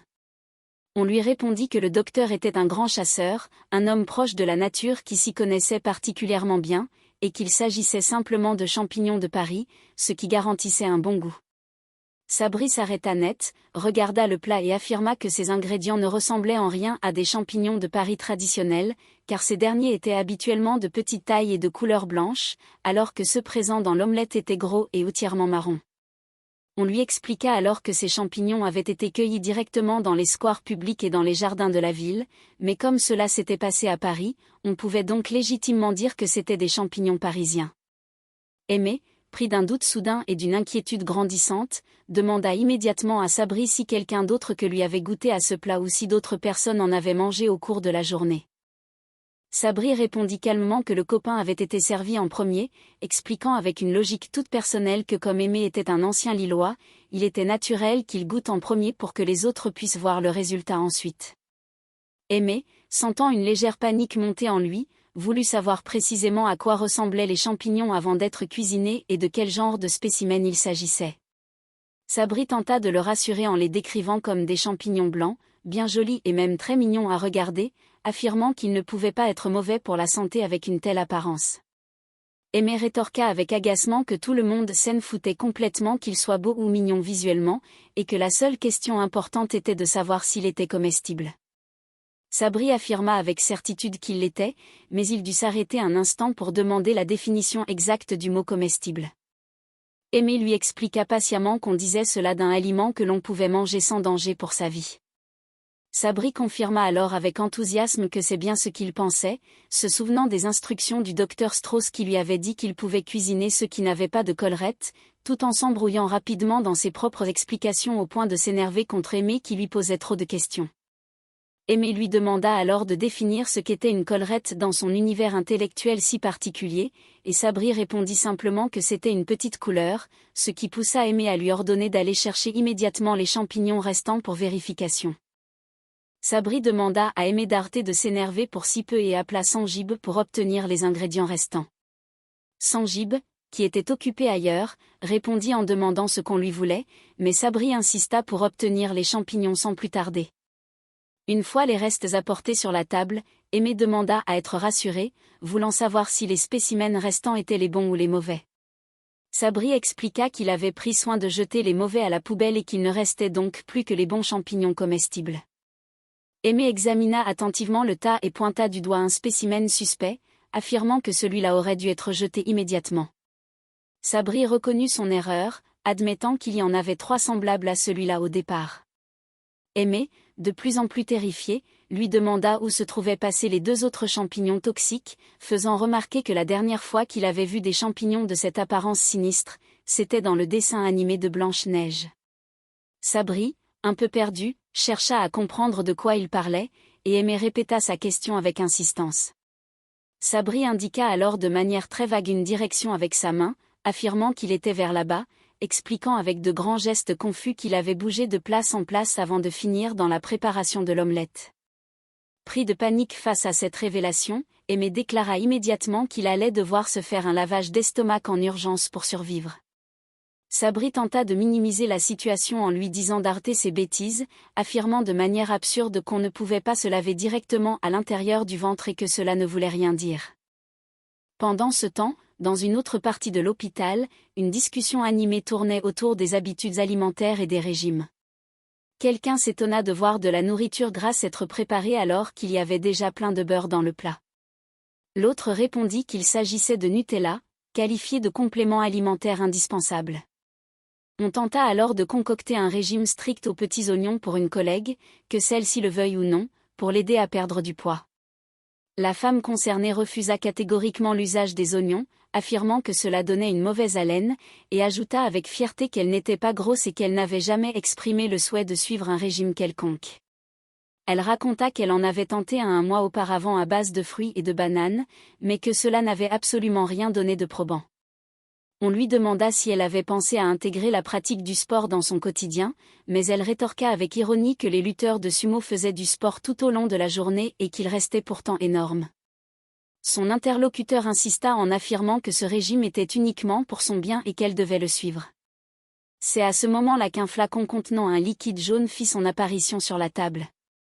Intriguée, la femme demanda de quoi il s'agissait, et on lui répondit que c'était un produit vomitif puissant, car quelqu'un avait ingurgité une véritable saloperie au bar de l'établissement. On fit remarquer qu'il ne fallait jamais aller manger dans cet endroit puisque Sabri était aux cuisines et que la pauvre Madame Moreau venait tout juste de subir une grave intoxication alimentaire. Curieuse, la femme demanda ce que la victime avait bien pu manger, et on lui apprit que c'était un dessert bizarre, une pêche melba préparée étrangement avec des champignons par le cuisinier improvisé. Dans le bureau de la direction, la tension était tout autre. Monsieur Pellutier se tenait face à la responsable, essayant de dissiper un malentendu. Il expliqua que les gens se méprenaient totalement à son sujet et qu'il était simplement venu demander un crédit bancaire d'une valeur de 80 000 francs dans le but d'acheter une voiture. Il tenta de minimiser l'importance de cette somme, demandant ce que représentaient 80 000 francs pour une institution financière aussi solide que la leur, affirmant que ce n'était rien du tout entre eux. Face au scepticisme ambiant, il précisa ses revenus en insistant sur le fait qu'il ne touchait pas seulement 5 432 francs par mois de base, mais que cette somme correspondait à 169 heures de travail régulier. Il se qualifia lui-même de personne totalement déchaînée et de déglingo qui n'hésitait pas à accomplir au minimum 25 heures de travail supplémentaires pour augmenter ses revenus. Il expliqua que c'est pour cette raison précise qu'il avait fait une déclaration claire à la responsable administrative, laquelle lui avait demandé pourquoi il faisait autant d'efforts. Il se lança dans des calculs complexes et approximatifs pour prouver sa solvabilité, affirmant que cela représentait un total de 415 000 par an répartis sur 13 mois, ce qui constituait un petit paquet d'argent non négligeable que même la directrice ne parvenait pas à gagner. La communication téléphonique fut soudainement coupée, laissant M. Pellutier appeler désespérément dans le vide avant de saluer poliment son interlocutrice. Madame Clara vit alors entrer un employé qui lui demanda poliment la permission de s'entretenir un instant avec elle. Elle accepta mais lui demanda de faire simple car elle avait énormément de travail à terminer. L'employé commença par expliquer que, compte tenu des nombreux déplacements complexes et parfois incessants qu'il devait effectuer quotidiennement au sein de l'établissement hospitalier, il s'était dit, à juste titre, qu'il aurait peut-être légitimement le droit de bénéficier d'un véhicule de fonction de type décapotable. Madame Clara le regarda fixement et lui demanda simplement son avis sur la question, ce à quoi il répondit par un non résigné, admettant que c'est bien ce qu'il pensait. Ne se démontant pas, il demanda s'il était possible d'obtenir une avance sur son prochain salaire. Lorsqu'elle lui demanda le montant souhaité, il avança à nouveau la somme de 80 000 francs. Elle lui opposa un nouveau refus catégorique.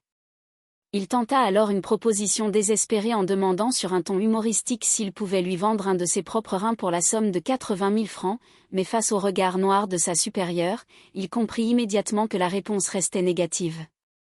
Il se résigna à quitter le bureau pour se rendre à la cafétéria de l'hôpital afin de commander son repas. Arrivé au comptoir, il demanda avec insistance quel était le plat du jour disponible car il affirmait avoir une faim de loup.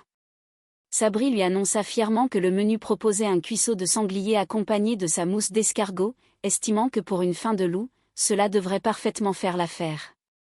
Sabri proposa de lui faire goûter la préparation pour avoir son avis, mais un collègue intervint pour avertir le client qu'il devrait faire particulièrement attention à ce qu'il mangeait dans cet endroit, rappelant qu'il y avait actuellement une épidémie d'intoxication alimentaire et que même les cafards refusaient désormais de traîner dans cette cuisine. Sabri apporta le plat en traitant amicalement son collègue d'empoisonneur, affirmant qu'un pain gourmet allait sûrement plaire aux clients.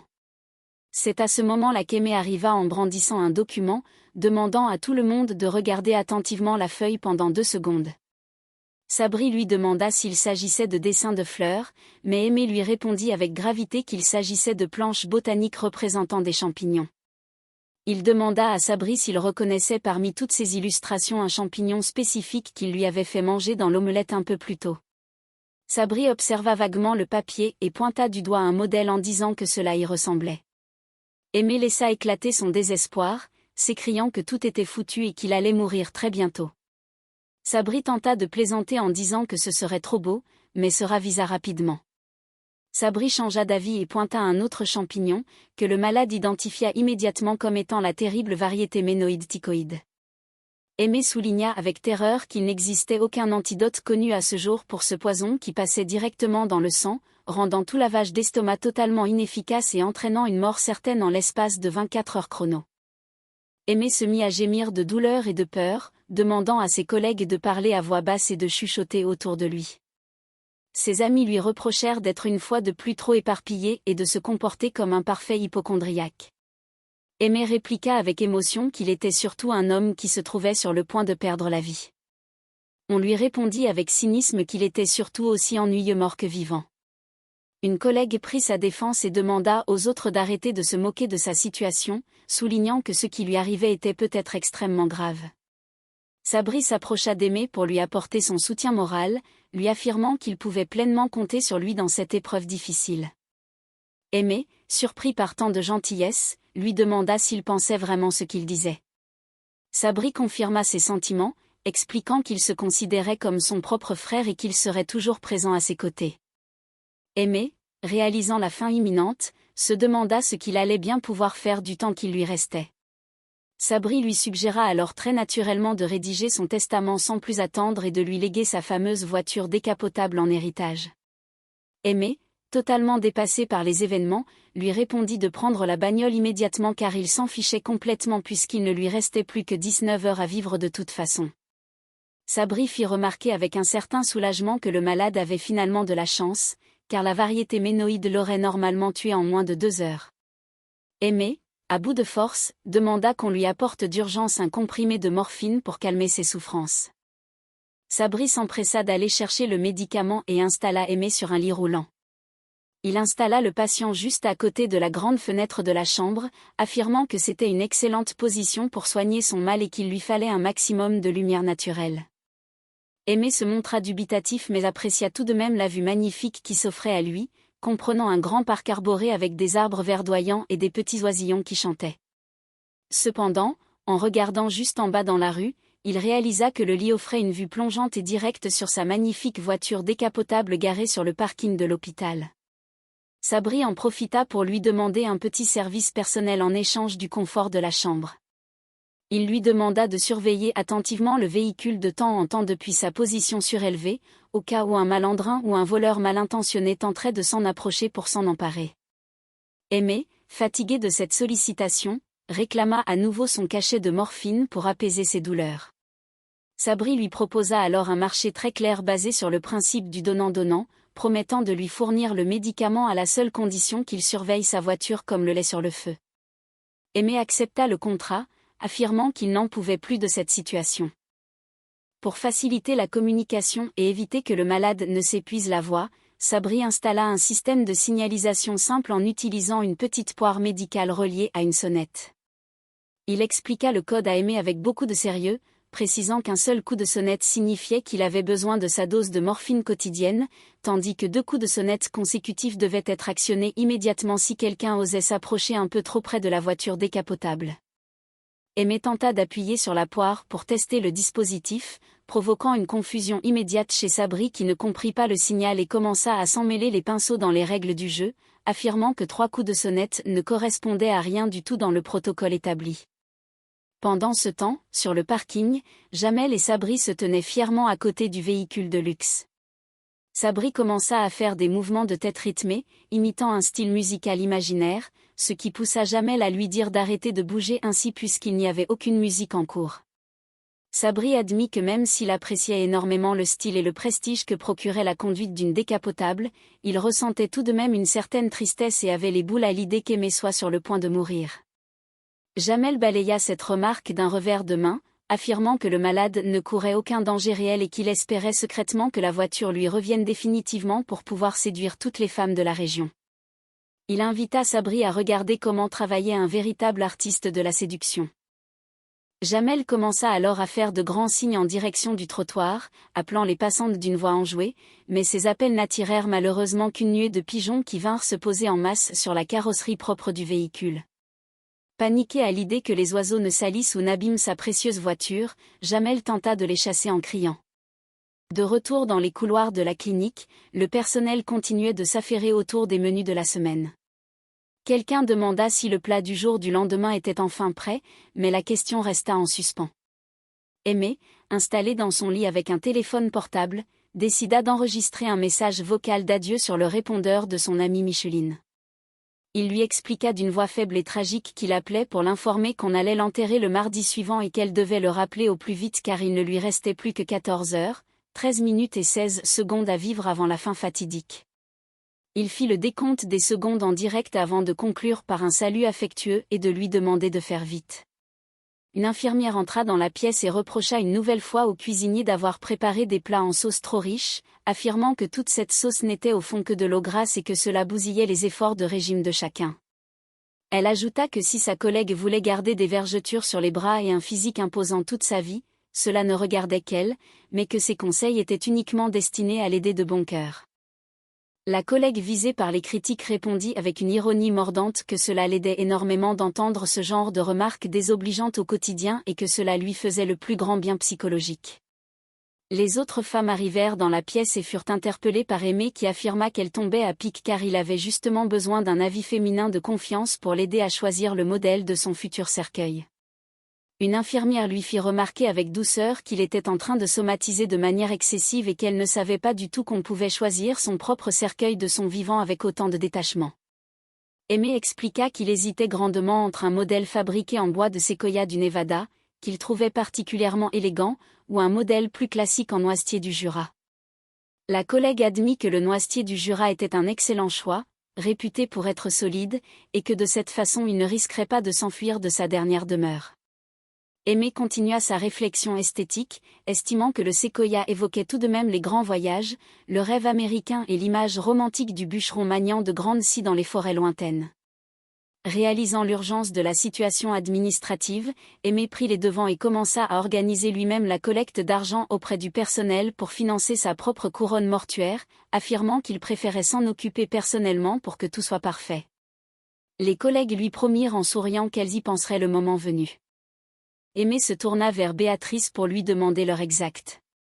Elle regarda sa montre et lui répondit qu'il était 21h30 passé, mais une autre personne la corrigea immédiatement en affirmant qu'il était précisément 21h28. Aimé s'enflamma aussitôt, faisant remarquer avec amertume que pour certaines personnes, 2 minutes de différence semblaient être totalement insignifiantes alors que pour lui, chaque instant était désormais compté et précieux. Il ironisa sur le fait que madame possédait visiblement plein de minutes en trop à gaspiller à sa guise, l'accusant de gâcher le temps précieux et de jeter les minutes par les fenêtres comme si elle était la reine absolue du temps. Il se lança dans une tirade humoristique mêlant des expressions de mépris avant de demander le silence complet pour observer les environs. Soudain, il aperçut une silhouette féminine qui s'approchait à travers la vitre de la voiture décapotable au loin, estimant qu'elle arrivait pile à l'heure prévue. Il demanda à Sabri si la femme était plutôt du matin ou du soir, tout en insistant sur le fait que la jeune fille qui arrivait sur le parking le regardait fixement avec insistance. Pris d'un élan de drague, il demanda à son ami de lui donner rapidement une cigarette et une paire de lunettes de soleil pour se donner un style plus ténébreux et séduisant. Sabri s'exécuta de mauvaise grâce, lui demandant d'arrêter de s'agiter ainsi avant de s'éloigner pour lui laisser le champ libre. Jamel s'approcha de la jeune femme avec son plus grand sourire et lui souhaita le bonjour, faisant remarquer qu'elle possédait une bien belle voiture entre les mains. La jeune femme le regarda avec amusement et répondit qu'on pouvait effectivement voir les choses de cette façon. Jamel, voulant faire l'intéressant, qualifia le véhicule de voiture sans cheveux pour désigner le fait qu'elle soit décapotable, ajoutant avec fierté qu'il s'agissait d'un modèle très récent qui venait tout juste de sortir des usines de fabrication. Il engagea la conversation en lui demandant si c'était la première fois qu'il la voyait travailler dans le secteur de l'hôpital ou si elle était de passage.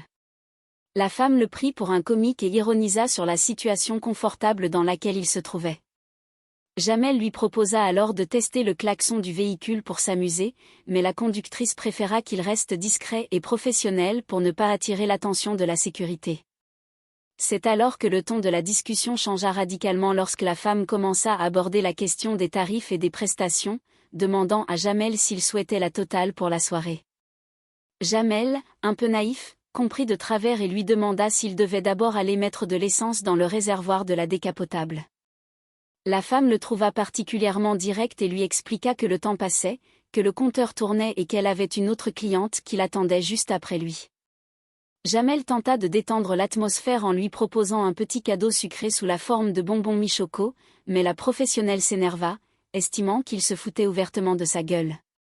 Elle lui ordonna de sortir son argent immédiatement, affirmant qu'il lui devait déjà la somme de 200 balles pour le temps d'attente au compteur. Jamel, réalisant enfin la nature réelle de l'activité de son interlocutrice, laissa éclater sa surprise et cria au scandale en la traitant de prostituée de bas étage avant de lui ordonner de dégager immédiatement de sa voiture et du parking. Il appela à l'aide en direction des fenêtres de l'hôpital pour que quelqu'un vienne le secourir face à cette situation embarrassante. Pendant ce temps, dans la chambre d'hôpital, un autre drame se jouait. Un patient souffrant d'une fracture tentait de se déplacer avec l'aide de l'infirmier. Sabri lui demanda de faire attention et de bouger doucement pour ne pas aggraver sa blessure. Le patient minimisa la chose, affirmant que ce n'était après tout qu'une simple fracture osseuse de routine. Sabri fit remarquer avec gravité que c'était tout de même sa 3e fracture en l'espace de seulement 2 mois, ce qui cachait obligatoirement une fragilité anormale des os. Le patient se tourna vers l'infirmier pour lui demander son avis, et Sabri, fidèle à sa logique médicale catastrophique, lui annonça qu'il y avait de grandes chances qu'il soit atteint d'un cancer généralisé. Le malade fut horrifié par cette annonce impromptue, objectant qu'on pouvait très bien avoir une jambe cassée sans pour autant souffrir d'une maladie incurable. Sabri balaya l'argument en affirmant que les coïncidences n'existaient pas en médecine et qu'il n'y croyait pas du tout. Aimé, entendant la conversation depuis son lit voisin, se plaignit amèrement d'avoir plus que 9 heures à vivre et de devoir partager ses derniers instants avec un mort-vivant aussi déprimant. Le patient demanda si le cancer faisait beaucoup souffrir les malades, et Sabri répondit avec compassion que le pauvre monsieur allait vivre un calvaire, ajoutant que si cela lui arrivait à lui-même, il se balancerait directement par la fenêtre sans la moindre hésitation pour abréger ses souffrances. Le patient prit ce conseil au sérieux, estimant que c'était effectivement ce qu'il devrait faire, tandis que Sabri se demandait si l'homme souffrait lui aussi des effets de la fameuse omelette empoisonnée aux champignons parisiens. Dans les couloirs, Sabri croisa une collègue et tenta d'engager la conversation de manière amicale, lui demandant si elle acceptait de parler un peu avec lui et si elle travaillait également sur les parkings extérieurs de l'établissement. La femme le regarda avec bêtise et lui demanda ce qui lui arrivait car il se comportait de manière tout à fait bizarre et inhabituelle aujourd'hui. Sabri expliqua que c'était simplement parce qu'il apprenait à la connaître et qu'il se sentait un peu timide en sa présence, comme si elle ne le connaissait pas déjà depuis des années. Il lui demanda de patienter 10 minutes le temps qu'il finisse son service. C'est alors qu'Aimé commença à crier depuis sa chambre, affirmant que l'heure de la fin était arrivée et qu'il sentait son corps se paralyser entièrement de l'intérieur à cause des toxines du champignon. L'infirmière en chef arriva en colère et ordonna à Sabri d'arrêter immédiatement ses bêtises, faisant remarquer que cela faisait 2 jours entiers qu'ils accumulaient tout le travail de l'étage à cause de ces distractions constantes. Sabri répliqua qu'il n'en avait rien à faire du travail administratif, mais la chef lui apprit une terrible nouvelle. À cause de ses prédictions médicales farfelues et terrifiantes, le patient de la chambre 213 venait de se jeter littéralement par la fenêtre du 2e étage. Heureusement, l'homme avait survécu mais il souffrait désormais de 2 jambes totalement cassées et d'un passeur entièrement fracturé. Sabri exprima une pitié feinte pour le pauvre homme, mais la chef laissa éclater sa fureur, lui demandant ce qui lui était passé par la tête pour annoncer un faux cancer à un simple blessé. Elle lui ordonna de fermer sa gueule immédiatement et de reprendre le travail sur un autre ton, affirmant qu'elle ne voulait plus entendre parler de ces histoires de cuisine ou de maladies sous peine de sanctions graves. Aimé, sentant ses dernières forces le quitter, demanda qu'on le laisse tranquille car il ne lui restait plus que 5 heures de vie selon ses calculs. L'infirmière soupira, affirmant qu'il n'allait jamais réussir à tenir le coup nerveusement jusqu'à la fin de la journée avec un patient aussi difficile. Un autre collègue arriva en se plaignant de violents maux de ventre, et on lui fit remarquer que c'était tout à fait normal puisqu'il n'avait absolument rien mangé depuis 2 jours entiers dans le but de suivre son régime absurde.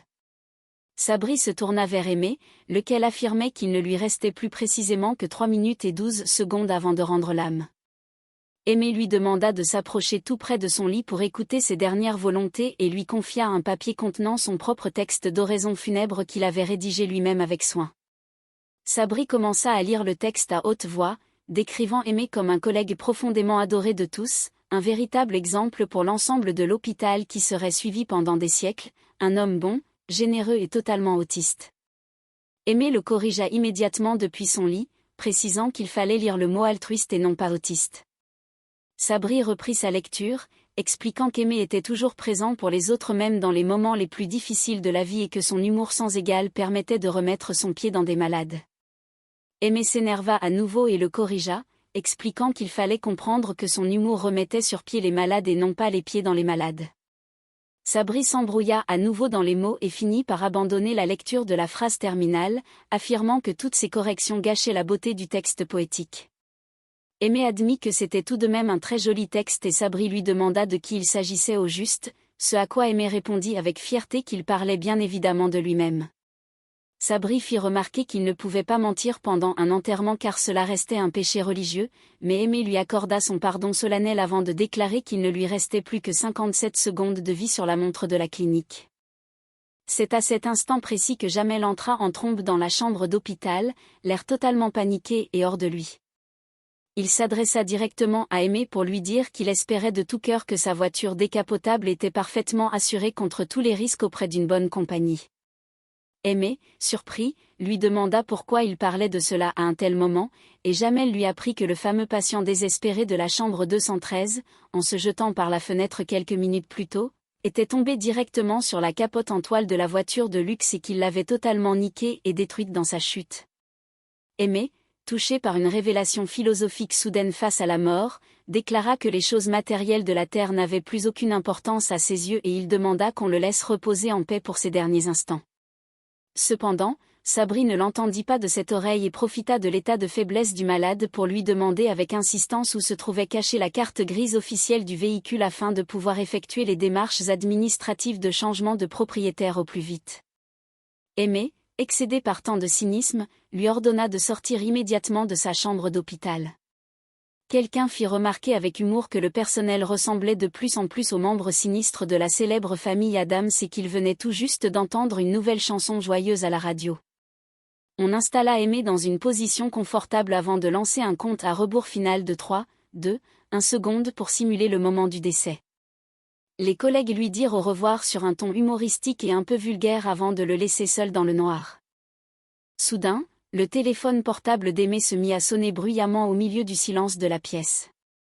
Aimé ouvrit un œil, décrocha l'appareil et commença à parler d'une voix forte, expliquant à son interlocuteur qu'il avait du mal à bien capter le réseau téléphonique car il se trouvait actuellement installé à l'intérieur d'un cercueil de démonstration et que les ondes passaient très mal à travers le bois massif. Il rassura rapidement la personne au bout du fil, affirmant qu'il n'y avait aucun problème pour leur rendez-vous du lendemain car il n'était absolument pas mort comme les rumeurs le prétendaient. Il laissa éclater sa joie de vivre, s'écriant en anglais qu'il était un salon vivant et qu'il se sentait en pleine forme. Pendant ce temps, dans la cuisine de la cafétéria, la collègue au régime continuait d'avaler ses pilules de compléments alimentaires les unes après les autres, affirmant que ces produits étaient super bons pour la santé et qu'ils possédaient l'avantage incroyable de couper la faim de manière radicale. Sabri arriva auprès d'elle et lui fit remarquer avec reproche qu'elle était déjà en train d'avaler son 7e flacon de la journée. La femme ne voulut rien entendre et continua sa consommation sous le regard dépité du cuisinier qui se demanda si c'était de cette façon que l'on devait accueillir un miraculé et un véritable revenant de la mort.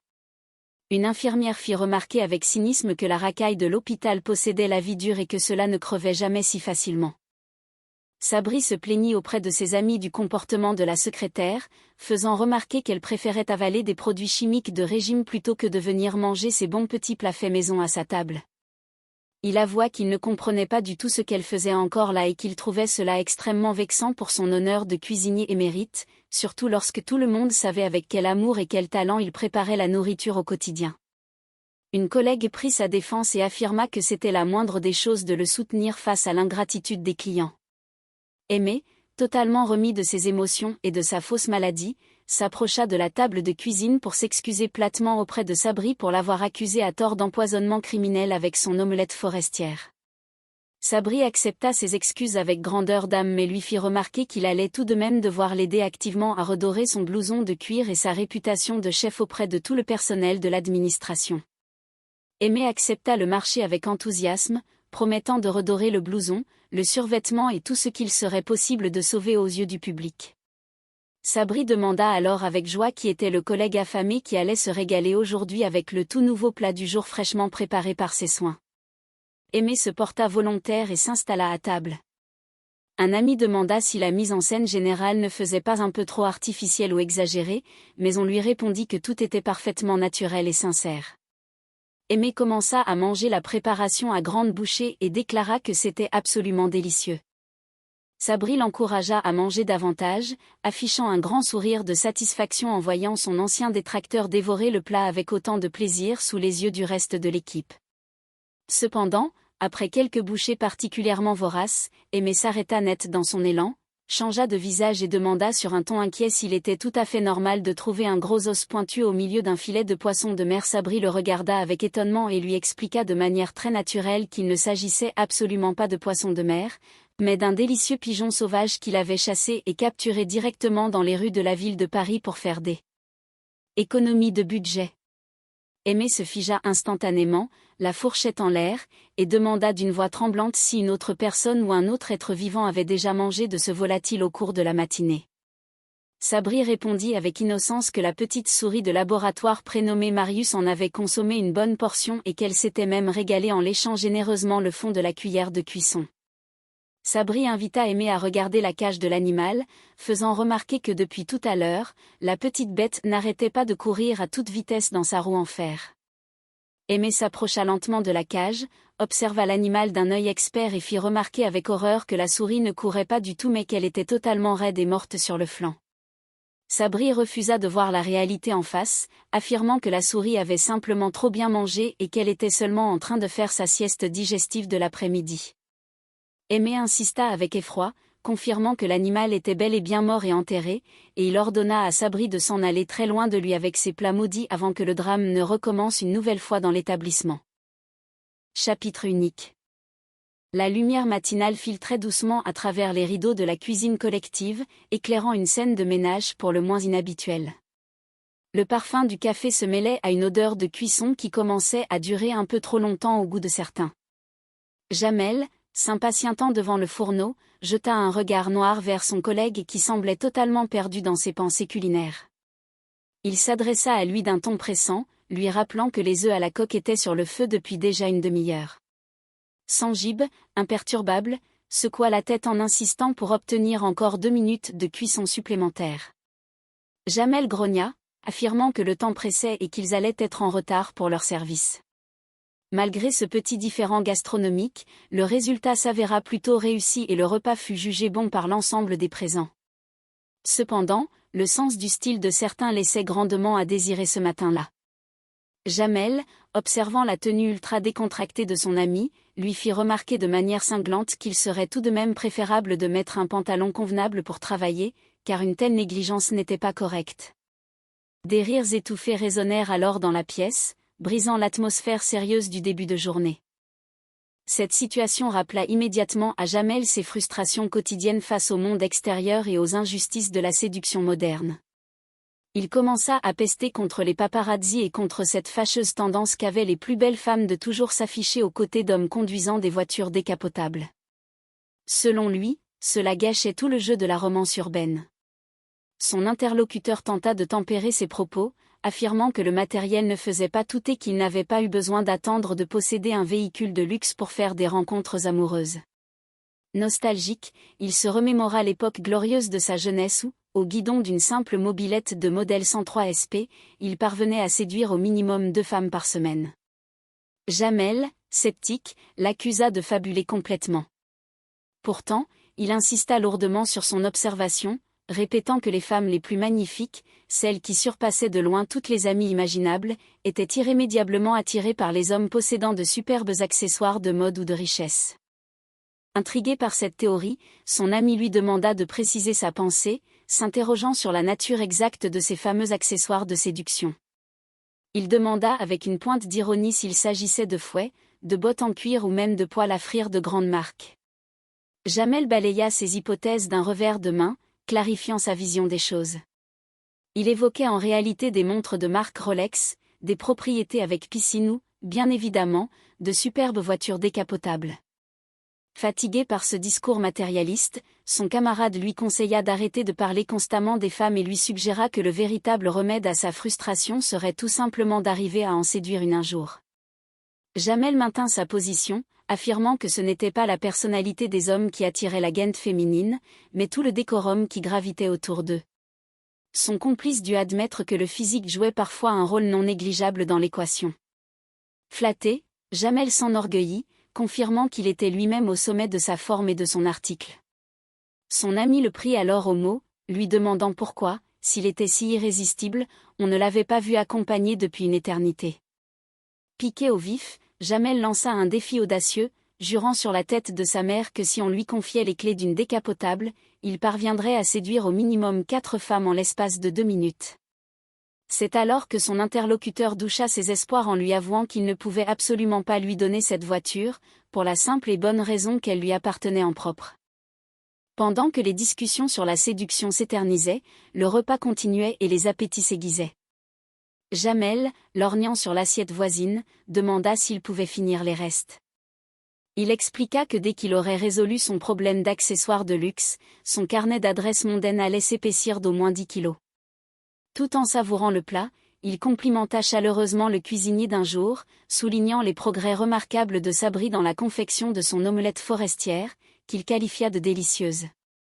Sabri, modeste mais fier, répondit qu'avec de bons ingrédients, la cuisine devenait un jeu d'enfant. Il proposa de resservir une portion, mais Jamel, gourmand, réclama une louche généreuse de sauce plutôt qu'un simple échantillon. Sabri lui promit de le nourrir jusqu'à satiété, ajoutant avec malice que le docteur Strauss allait être particulièrement ravi de cette réussite culinaire. Jamel s'en étonna, demandant si le célèbre médecin appréciait tant les omelettes. Sabri expliqua alors qu'une telle merveille était le fruit d'un véritable travail d'équipe, puisque le docteur s'était chargé de la cueillette tandis que lui-même s'était occupé des fourneaux. Cette révélation jeta un froid soudain autour de la table. Jamel se demanda à haute voix ce que Strauss pouvait bien y connaître en mycologie et en champignons sauvages. Sabri prit la défense du médecin, affirmant que c'était un homme de la nature, un vrai chasseur qui s'y connaissait parfaitement en produits de la terre. De plus, il assura qu'il s'agissait simplement de champignons de Paris, donc tout à fait inoffensifs. Jamel, examinant un morceau suspect dans son assiette, contesta immédiatement cette appellation. Il rappela que les véritables champignons de Paris étaient traditionnellement petits et blancs, alors que ceux présents dans l'omelette étaient gros et d'une couleur marron bien sombre. Sabri, tentant de justifier sa récolte urbaine, expliqua avec une logique toute personnelle que ces champignons avaient été cueillis dans les squares et les jardins publics de la capitale, ce qui faisait d'eux, techniquement, des Parisiens. Pris d'une panique soudaine, Jamel demanda si d'autres personnes avaient goûté à cette préparation. Sabri admit que son collègue aimé avait été le premier à tester le plat, selon le principe voulant que les proches passent d'abord pour vérifier la qualité avant d'en faire profiter les autres. Le ton monta d'un cran lorsque Jamel exigea des descriptions précises sur l'aspect visuel de ces fameux végétaux. Sabri tenta de le rassurer en décrivant de jolis petits champignons blancs qui ne pouvaient pas être mauvais tant ils étaient mignons. Excédé, Jamel s'emporta en criant que l'esthétique n'avait aucune importance et qu'il voulait uniquement savoir s'ils étaient comestibles. Sabri, un peu perdu par le vocabulaire, demanda une définition de ce mot. Jamel lui expliqua patiemment qu'un aliment comestible était tout simplement un aliment que l'on pouvait consommer sans danger pour sa santé. Sabri confirma que c'était bien le cas, se remémorant les instructions confuses du docteur Strauss. Ce dernier lui avait dit de cuisiner ceux qui n'avaient pas de collerette, ou peut-être l'inverse. S'en mêlant complètement les pinceaux dans ses propres explications, Sabri finit par avouer qu'il n'en savait trop rien. Jamel, tentant de garder son calme, lui demanda alors ce que représentait une collerette dans son esprit si particulier. Sabri répondit benoîtement qu'il s'agissait sans doute d'une petite couleur. Devant cette ignorance flagrante, Jamel lui ordonna d'aller chercher immédiatement le reste de la cueillette pour vérification. Sabri, agacé par l'énervement de son ami, appela Sanjib pour obtenir les restes de champignons. Sanjib, occupé ailleurs, manifesta son mécontentement face à cette interruption impromptue. Une fois les spécimens apportés sur la table, Jamel croisa les doigts en espérant que les champignons restants étaient les mauvais qui n'avaient pas été intégrés à la recette. Sabri lui apprit qu'il avait déjà jeté les morceaux suspects et qu'il ne restait que les bons exemplaires. Pourtant, en examinant de plus près le tas, Sabri dut reconnaître qu'un des champignons aurait effectivement dû être éliminé. Il se souvint qu'il y en avait 3 de cette espèce toxique au départ. Pris d'effroi, Jamel fit remarquer que ces champignons ressemblaient étrangement à ceux que l'on trouve dans le célèbre conte de Blanche-Neige et demanda instamment où se trouvaient les 2 autres. Sabri, perdant le fil de l'histoire, bégaya et montra de grands gestes vagues vers le fond de la pièce, mimant le parcours des champignons de la table à la poêle. Réalisant la gravité de la situation, Jamel paniqua complètement et déclara qu'il devait immédiatement se faire un lavage d'estomac. Sabri tenta de le retenir par des arguments absurdes, affirmant qu'il était impossible de se laver directement à l'intérieur du ventre. Pendant ce temps, dans une autre section de l'établissement hospitalier, une conversation d'une toute autre nature se déroulait concernant les habitudes alimentaires et la santé. Béatrice observait un collègue préparer une mixture étrange et lui demanda ce qu'il fabriquait avec tant de beurre et de pâte à tartiner au chocolat. L'homme lui répondit qu'il s'agissait de Nutella utilisé comme un complément alimentaire indispensable. Il lui proposa alors de lui concocter un régime sur mesure, composé de petits oignons, pour l'aider à retrouver la ligne. La jeune femme refusa catégoriquement, prétextant que les oignons donnaient une haleine épouvantable et affirmant qu'elle ne se considérait pas comme grosse. Elle rappela qu'elle avait déjà tenté un régime à base de bananes un mois auparavant sans obtenir le moindre résultat probant. Son interlocuteur lui demanda si elle avait pensé à associer cette alimentation à une pratique sportive. Elle balaya l'argument en prenant l'exemple des lutteurs de sumo qui s'entraînaient du matin au soir tout en conservant une corpulence énorme. Malgré ses protestations, son collègue insista lourdement, affirmant que ce régime forcé était uniquement pour son bien. Soudain, l'attention se porta sur une fiole contenant un liquide jaune suspect. Le collègue expliqua qu'il s'agissait d'un produit vomitif qu'il devait ingérer après avoir consommé une nourriture douteuse au bar de l'hôpital. Béatrice lui donna raison, rappelant que Sabri gérait la cuisine et que la pauvre Madame Moreau venait tout juste de subir une grave intoxication alimentaire. Curieux, l'homme demanda ce que la victime avait bien pu ingérer pour tomber si malade. On lui répondit qu'il s'agissait d'un dessert en apparence classique, une pêche melba, mais agrémentée de manière tout à fait saugrenue avec des morceaux de champignons. Au même moment, dans les bureaux de l'administration, les conversations financières allaient bon train. Un employé tentait de convaincre son banquier, M. Pellutier, du bien fondé de sa démarche. Il s'offusqua de voir le banquier si dubitatif face à sa demande de crédit s'élevant à 80 000 francs pour l'achat d'une nouvelle voiture. L'employé tenta de minimiser la somme, affirmant que ce n'était rien du tout pour une institution financière de cette envergure. Pour appuyer son dossier, il précisa qu'il touchait un salaire mensuel fixe de 5 432 francs pour 169 heures de travail. Il ajouta avec fierté que, n'étant pas quelqu'un de conventionnel, il effectuait régulièrement au moins 25 heures supplémentaires. Selon ses calculs, cela représentait une somme annuelle globale de 415 000 francs répartis sur 13 mois, ce qui constituait un joli paquet d'argent que même le banquier ne gagnait pas. Malheureusement pour lui, la communication téléphonique fut brusquement coupée, laissant le demandeur face au silence de l'appareil. Ne se décourageant pas, l'employé se tourna vers Clara, la directrice des soins, espérant trouver une oreille plus attentive. Il l'aborda poliment, sollicitant un court entretien malgré son emploi du temps chargé. Avec son éloquence habituelle, il expliqua que compte tenu de ses nombreux déplacements professionnels au sein de l'hôpital, il estimait légitime d'obtenir un véhicule de fonction, de préférence un modèle décapotable. Clara refusa net d'un simple mot négatif.